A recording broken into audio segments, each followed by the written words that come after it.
Hi guys, welcome back to my channel. Today I'm going to show you how you can prepare your lineup. So you must at level 15 to do this,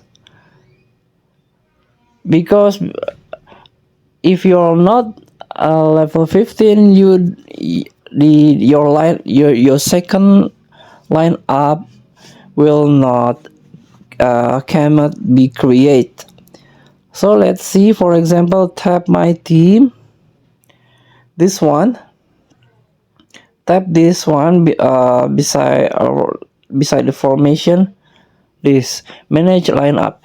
So like I said before, you can purchase the other lineup or unlocking this lineup after reaching level 15.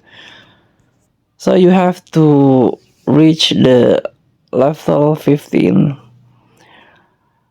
You can make up to 6 lineup, and you can change your lineup in here. 1 2 3. This is my second lineup with different formation also, and this is my third lineup with different player.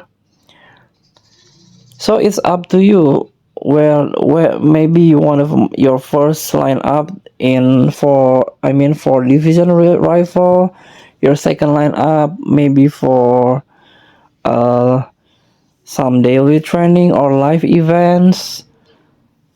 And also you can buy line up in the store, unlocking line up in the store by tap the store, go to the event shop, go to resources, and search the extra lineup here. This one, extra lineup, guarantee rewards, one lineup slot. Thank you for watching. Don't forget to comment, like, and subscribe, and also click the thanks button below. Enjoy the game.